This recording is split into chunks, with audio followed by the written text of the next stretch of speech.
नमस्कार, आप देख रहे हैं एसबीटी न्यूज़। पेश है 3 दिसंबर शनिवार शाम 7:15 बजे राजस्थान की बड़ी खबरें। जयपुर में जेडीए ने कालवाड़ रोड स्थित नारी का बास गांव में अवैध रूप से कॉलोनी बसाने के इरादों पर पानी फेर दिया।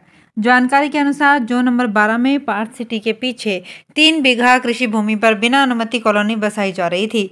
बिना भू रूपांतरण करवाए ही यहां पर अवैध निर्माण कर लिए गए थे, जिन्हें प्रवर्तन दस्ते ने ध्वस्त किया।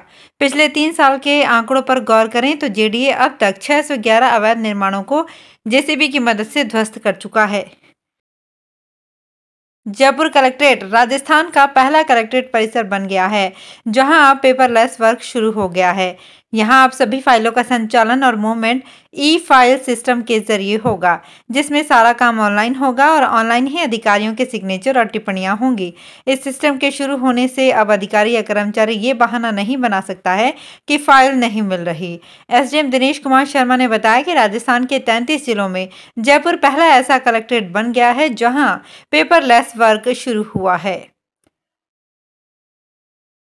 राजस्थान भाजपा भले ही एकजुटता का दावा करते हों, लेकिन भाजपा के दावों की पोल भाजपा की जन आक्रोश यात्रा के दौरान ही खुलती नजर आ रही है। जयपुर में आदर्श नगर के दशहरा मैदान में 30 नवंबर को हुई आक्रोश जनसभा में उम्मीद के मुताबिक भीड़ नहीं जुटने से नाराज होकर प्रदेश प्रभारी अरुण सिंह ने प्रदेश नेतृत्व से रिपोर्ट मांगी है।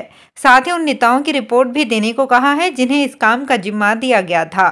दरअसल प्रदेश प्रभारी अरुण सिंह इसलिए भी नाराज हैं क्योंकि भाजपा के राष्ट्रीय अध्यक्ष जेपी नड्डा जनसभा को संबोधित करने आए थे। कन्याकुमारी से शुरू हुई कांग्रेस की भारत जोड़ो यात्रा अब धर्म पथ पर भी चल पड़ी है। इसका अंदाजा इसी बात से लगा सकते हैं कि कांग्रेस के पूर्व अध्यक्ष राहुल गांधी ने दक्षिण भारत से लेकर उत्तर भारत के मध्य प्रदेश के ओंकारेश्वर और महाकाल जैसे बड़े मंदिरों में पूजा अर्चना कर सभी का ध्यान खींचा था। राहुल गांधी के देव दर्शन यात्राओं को आगामी विधानसभा चुनाव में भुनाने और एक बड़े वर्ग को साधने के लिए उनके देव दर्शन यात्रा के बड़े बड़े होर्डिंग्स और बैनर प्रदेश के कई शहरों में लगाए गए हैं। बीकानेर में स्मार्ट कार्ड खत्म होने के चलते आरसी व ड्राइविंग लाइसेंस के लिए आवेदकों को जिला परिवहन कार्यालय के चक्कर लगाने पड़ रहे हैं।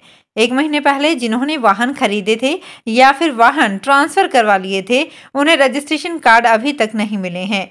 ऐसे ही अब लाइसेंस भी 3-4 दिन से आवेदनकर्ता को नहीं मिल रहे हैं। समस्या के निराकरण के लिए सूचना का अधिकार कार्यकर्ता एसोसिएशन के जिलाध्यक्ष एडवोकेट हनुमान प्रसाद शर्मा ने परिवहन मंत्री और परिवहन आयुक्त को पत्र लिखा है। जयपुर स्थित एनडीपीएस न्यायालय के चतुर्थ श्रेणी कर्मचारी सुभाष मेहराम मामले में विभिन्न मांगों को लेकर राजस्थान न्यायिक कर्मचारी संघ का अनिश्चितकालीन सामूहिक अवकाश चौथे दिन भी जारी रहा।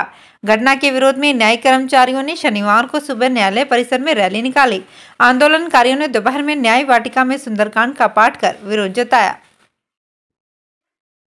राजस्थान प्रशासनिक सेवा परिषद के अधिकारियों के एसोसिएशन ने आज मुख्यमंत्री अशोक गहलोत को पत्र लिखकर अपने 7 मांगों को पूरा करने की मांग उठाई है। इसमें पदोन्नति, कैडर रिव्यू से लेकर खुद की सुरक्षा देने की मांग प्रमुख है। इस बार एसोसिएशन ने ग्रामीण इलाकों में नियुक्त उपखंड अधिकारियों की सुरक्षा के लिए एक गनमैन उपलब्ध करवाने की मांग भी रखी है। एसोसिएशन के अध्यक्ष गौरव की ओर से जारी इस पत्र में लिखा है कि आरएएस एसोसिएशन की मांग पिछले लंबे समय से चल रही है। इसमें प्रमोशन के मौजूदा 5 चैनल को बढ़ाकर 7 किए जाएं, जो अन्य राज्य जैसे कि पंजाब, उत्तर प्रदेश, सिक्किम समेत दूसरे राज्यों में हैं। व्यावसायिक शिक्षा प्राप्त कर चुके और कर रहे स्कूली विद्यार्थियों को रोजगार के अवसर उपलब्ध कराने के ध्येय से शुक्रवार को श्री गौरी शंकर उपाध्याय राजकीय उच्च माध्यमिक विद्यालय में प्लेसमेंट ड्राइव 2022 का आयोजन हुआ। इसमें जिले सहित प्रतापगढ़ से भी युवा शामिल हुआ। प्लेसमेंट ड्राइव 2022 का आयोजन पहली बार हो रहा था। इसकी अधिकांश जिम्मेदारी स्कूलों में लगे व्यावसायिक प्रशिक्षकों पर थी, लेकिन आयोजन के दौरान अधिकांश ट्रेड के जिले भर से आए व्यावसायिक प्रशिक्षक इधर उधर टहलते और सेल्फी लेते नजर आए। रबी की फसल की बुआई के बाद अब पहला पानी दिया जा रहा है, जिसके कारण यूरिया खाद की डिमांड काफी बढ़ गई है। ज्यादा डिमांड होने के कारण किसानों को यूरिया नहीं मिल पा रहा है। प्रतापगढ़ जिले में भी यूरिया खाद की दुकानों पर किसानों की लंबी लंबी लाइन देखने को मिल रही है।